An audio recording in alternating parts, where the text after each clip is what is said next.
What's up everyone, welcome to this video. The major news over this weekend has been the detention of CEO and founder of Telegram, the messaging app, Pavel Durov in Paris. And we're going to look today at the details of this detention. Let's go to CNN right away. And here we can read detention of Telegram founder sparks debate about free speech and criminal activity online. This morning on CNN, they go on to give us details about the background of the arrest at Le Bourget airport on a Saturday on a warrant related to Telegram lack of moderation. Which has led to, a whole bunch of offenses, money laundering, drug trafficking, etc., etc. Durov was traveling on his private jet when he was arrested. And President Macron saying on X that Durov's arrest was in relation to an ongoing judicial investigation, whatever that means, and in no way a political decision. Obviously, that wouldn't be the first time that he would be lying about stuff he would say in public. And then he goes on to say, in a state governed by the rule of law, blah blah blah. And it's really laughable, really, to have him say that when it's obvious to everyone that it couldn't be further from the truth. It's actually exactly the opposite of the truth. And they go on to explain, Telegram, for people who don't know, messaging apps sort of similar to WhatsApp and, whatever other apps. But it is encrypted end-to-end, meaning no one has really access and no one has sort of backdoors going into this app, unlike WhatsApp and, a few other messaging apps like Facebook, Messenger, and, sort of all the social medias have their own messaging apps. And Telegram is one of the few ones that has, refused to give anyone really sort of backdoor into the encryption. Even the people who work for the company don't have access to that. No one has access to that. And I guess which has made the success of Telegram. And, one of the reasons why it's probably used by people for nefarious purposes, because no one can really have access to what is being said on this app. There are other apps, although it is important to note, that also have this type of encryption, but none of the CEO of the other apps have so far been targeted. And let's move on to the next one from CNN. Just a few minutes after, at 10 minutes later, they go on to make this hit piece on Pavel Durov, a Russian Elon Musk with 100 biological children. And, of course, 100 children probably is a lot, although these children apparently are not really his children that he has fathered naturally, but more children that he's had through sperm donation. But anyway, it's interesting that, this, the first thing they can target him with is having lots of children. And Elon Musk also has been targeted for his natural creating children. But one of sort of the attacks on the guy, sort of to try to attack his image and his personality, think, oh well, what a weirdo, he has all these children from the sperm donations that he has made. And now it's like it's not really relevant to the news of his arrest, but of course, if you're doing a hit piece, everything is fair game, I guess, on a suppressive person like this. Now they go on to talk a little bit about his background, which is actually an interesting article. noting that he was born in the Soviet Union, but then moved to Italy and then went back to Russia after the collapse of the Soviet Union. He and his brothers were prodigies and geniuses in math and programming. And then they go on to sort of explain his role and his actual confrontation with the Russian government over the platform, the sort of Facebook-like platform that he had created in Russia. And it becomes the sort of the interesting subject of this article and this whole situation is that essentially the background is that Pavel Durov was sort of resisting the Russian government attempt to get their hands on his social media platform and on his messaging app. And he did refuse, and he was sort of loaded by the West when he did that as a a great man who was for freedom of speech, freedom of expression, and political freedom, because he refused essentially to let the Russian government have access to sort of the messaging of the political opposition in Russia. And it also was used in Ukraine when they had sort of the color revolutions. And he ended up going to Dubai, leaving Russia, selling his stake into his social media, going to Dubai and going on to sort of manage Telegram from there. But at that point, he was sort of loaded as a hero in the West for having resisted Vladimir Putin. But of course, that was only temporary, because when he decided to defy sort of the censorship and the West getting onto his messaging app and social media the same way he did with Russia, well, it did not go well at all for him. And so we have here Arnaud Bertrand on Twitter talking a little bit about the situation, saying this is insane. Pavel Durov actually acquired French nationality in 2021 through an exceptional procedure called the Eminent Foreigner Process. Initiated by the Ministry of Foreign Affairs, it grants French nationality to French-speaking foreigners who contribute through their eminent action to the influence of France and the prosperity of its international economic relation. 3 years later, France arrests the guy for doing the very same eminent action that granted him citizenship for 3 years earlier.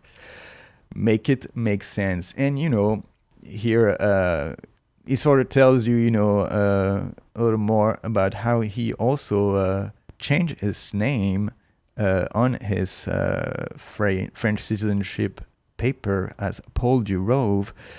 But he sort of explains the situation, how essentially when this guy decided to act the same way that he acted in regards to the Russian government, to the government of the West, saying, no, you're not going to get access to the encryption of the data on my platform. Well, he went from being a hero for free speech and freedom of communication in the West to then being this very evil person who has fathered hundreds of children. A little bit of the reactions here on Twitter. Lex Friedman saying the arrest of Pavel Durov is a disturbing attack on free speech and a threat not just to Telegram but any online platforms. Governments should not engage in censorship. This is blatant and deeply troubling overreach of power. Lex Friedman. Always base takes from him. Let's see other messages here about this guy. They're showing him here his girlfriend who was showing around, who he wanted to take to Paris. Bad idea, bad decision to take your girlfriend to Paris when you're not letting intelligence agencies have backdoors into your your encrypted messaging app. What else? What else here? Do we have any interesting takes here? This one quite interesting. TON, the cryptocurrency linked to the app, plummeting 15% here on the arrest of Pavel Durov. Interesting one here. Pavel Durov, before and after $14 billion. Yes, as you can see, $14 billion is going to make you look a lot better. And here another interesting one here. When the Russian government asked Pavel Durov for the encryption keys to his app, he sent them real keys, saying, here you go. Here's your encryption keys. Dmitry Medvedev here jumping on the opportunity to make fun of Macron. And what else? What else? Here also an interesting one. Alexander Vidman, who some might know, some might not know, but Alexander Vidman, Ukrainian American former military vet who was very involved in the Trump-Russia collusion narrative. He was always sort of giving his take and, a little bit of a deep state shill. And this guy sort of threatening Elon Musk. Here is a tweet. While Durov holds French citizenship, is arrested for violating French law. This has a broader implication for other social media, including Twitter. There's a growing intolerance for platform disinfo. Oh yeah, from who? And malign influence and a growing appetite for accountability. Musk should be nervous. So, a deep state shill here. Straight up threatening Elon Musk after Pavel Durov gets detained. Chris Pavlovsky here, CEO of Rumble, having messaged earlier this weekend that he had left Europe just by sheer fear, I guess. And you have to think about it. Like, what is this going to mean for Europe if they're going after tech CEOs and hunting them because they're not willing to agree to censorship from European government? What is this going to do with the European tech industry and sort of entrepreneurs? Do you think they're going to remain in Europe and that they're going to want to create their companies in Europe if there is, sort of the threat of a Soviet-style crackdown on them every time that they do something that the government doesn't like? And, unlike what Macron was saying, the rule of law is now a joke. Of course, Pavel Durov, his detention has been extended to the maximum allowed by the law. He's not being charged with anything. We're going to see if they're going to charge him with something or if they're going to charge him with something completely ridiculous just to try to extend the detention. But of course, this is a developing situation. But here, Chris Pavlovsky, CEO of Rumble, and you can also find me on Rumble, by the way, rumble.com/ntwantv. And here he is saying, now we have world leaders pretending they're committed to free expression when in fact the facts say otherwise. The boldness of world leaders to lies the way they do makes him sick. Corporate media is responsible for pushing his lies. Probably tweets. He's tweeting in rapid fire here. Hear him responding to Macron when he said, I've seen false information regarding France following the arrest of Pavel Durov. France is deeply committed to freedom of expression, communication, blah, blah, blah. And of course, if you say that's not the case, if you happen to disagree with the statement from Emmanuel Macron, which has no basis in reality, then of course you will say this is misinformation and you should go to jail for even tweeting or liking it. As we've seen in England recently. But Pavlovsky saying, when you say you're committed to freedom of expression, you are lying. We have a letter from France that proves this without a doubt. And as some of you will know, Rumble has been outlawed, forbidden in France. They cannot operate there. And obviously, the French government, told them, either you comply to our censorship or we're not going to let you operate on our territory. And Rumble had to shut down in France, as he says, because there is no commitment to freedom of expression over there. Robert Kennedy also replying, talking about France just arrested Pavel, Durov, founder and CEO of the encrypted Telegram platform.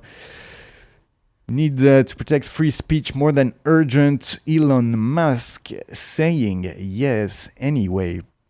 This is the news of the day. Basically, the CEO of Telegram, the encrypted messaging app, still detained in France. Detention that's going to be extended to the maximum allowed by the law. I believe it's up to 6 days. It's going to be a developing story. We're going to see what's going to happen in that regard.